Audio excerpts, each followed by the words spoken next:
Hello and welcome to this episode of I Don't Know Jack About Parenting, where today I want to talk about just having gratitude for the people who educate our children. So the big question is this: how are parents like us, who don't have a manual, who are doing the best we can, who feel as though we aren't enough, how are we going to raise healthy, happy children who we are proud of and still keep our sanity in that process? That's the question, and this podcast will give you the answers. My name is Ryan Roy, and welcome to I Don't Know Jack About Parenting, a podcast for parents who are being real with themselves. Hello and welcome back to this episode of I Don't Know Jack About Parenting, where today I want to talk about how we should be showing gratitude for those who educate our children on a daily basis. And I think there's going to become a level of gratitude from everybody simply because now that you're educating your own child with this homeschooling because of this pandemic, and honestly, in my situation, from day one, my son has two absolutely amazing teachers, and they had curriculums day one. They had a platform called Seesaw that we've been working off of, where multiple lessons each day get loaded into this thing, and 8 o'clock each morning they're ready to go for school. We have the tools we need. Within a couple of days, they set up Zoom meetings where they have like 45 minutes of classroom time with their class. Everybody gets in a video conference, give the instructions for the day, check in with their friends, right? They get an opportunity to chat with their friends and just say what they like and maybe what they don't like about being at home all day long. And obviously kids, they miss their friends. They miss the opportunity to engage personally. They miss their teachers. They just miss their routine, and now there's a new norm and a new routine. However, you know, these teachers are at home now having to rely on us parents to do their job. And we're doing it on an individual one-on-one basis. But realize, and I think even for myself at the beginning of this, I'm like, man, they just kind of got a vacation.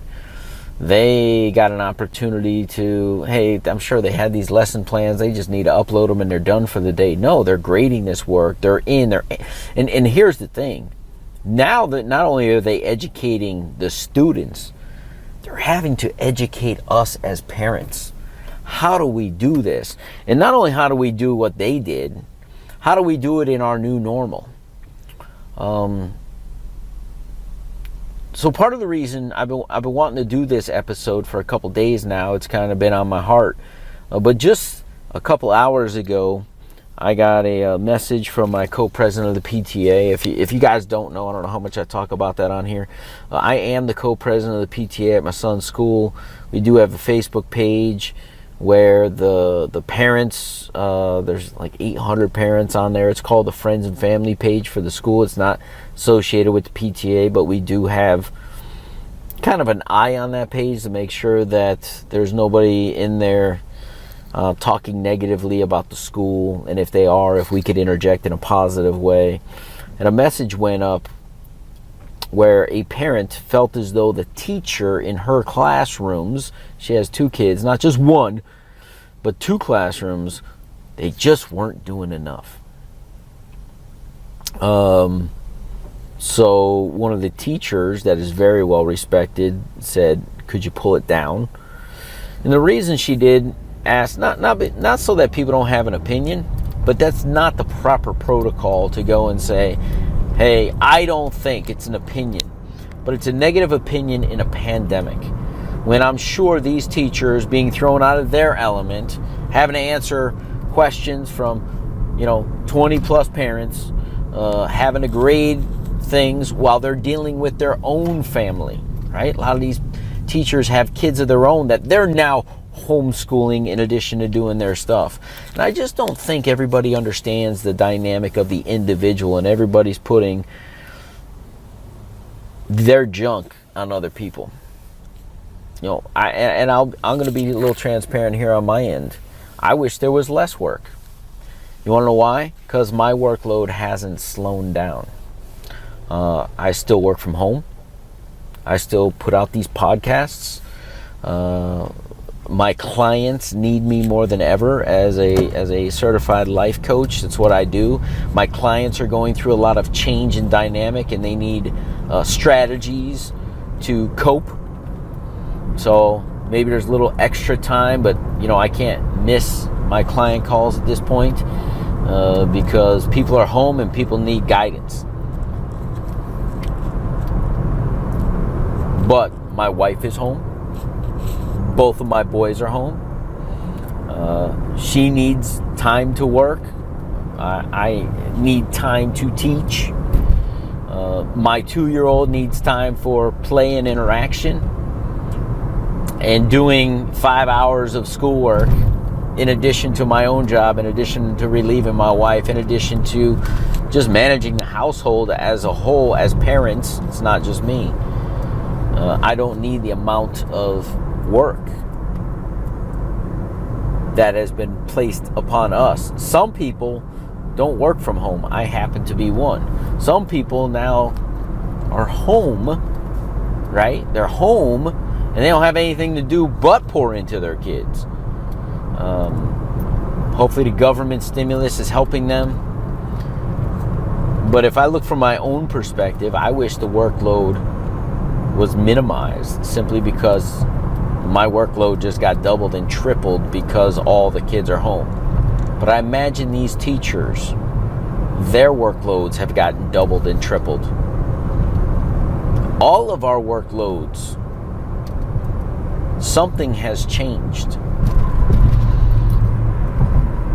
So if you haven't thought of the amount of gratitude that you have for our teachers, because now you're teaching one of their students consistently or 2 of their students consistently, which are your kids, imagine that times 20. And you may say, hey, but that's what they're qualified to do. That's what they do well. Yeah, but they do it every single day. They do it with a smile on their face in many instances. They do it because they love these children, because you absolutely know they do not love the paycheck. It's not about the money for them. So show them gratitude for what they're doing. Send your teacher a note thanking them for all the hard work they're putting in. Thank them for adapting to the challenges that we are all facing right now. Thank them for everything they've done to get your children to this point this year. Because it's real easy to criticize. It's real easy when things are going tough to complain. But so many people, when things are going smoothly and the way they're supposed to, they forget to ask or acknowledge or thank those people who are doing their job at a really high level, which makes you be able to do your job seamlessly. Good or bad, no matter how you feel about your teachers at this point or in the past, send them a letter, send them an email. If you have access, send them a text. Send them through the different platforms and apps that you have to communicate with them. I know we have a number. And just express your thankfulness. Look, I don't know jack about parenting, but I do know this. These people, mostly women, these teachers, pour their heart and soul into our children every single day with very little thanks. And I don't know about you, but when people thank me, it makes me want to do more for them because I know they appreciate.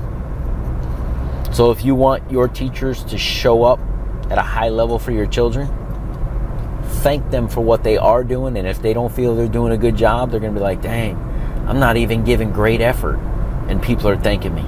I feel guilty.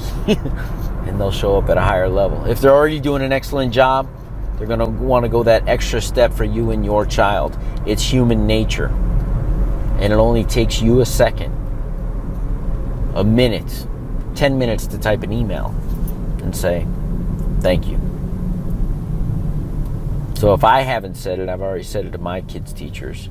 thank you to all of the educators out there for everything you do to empower our little ones.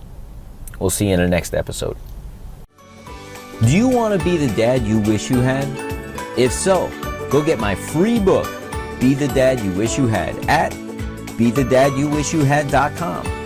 Inside, you'll find my most effective 40 tips to quickly and easily transform yourself into the ideal dad. Go to BeTheDadYouWishYouHad.com now and get it while it's free.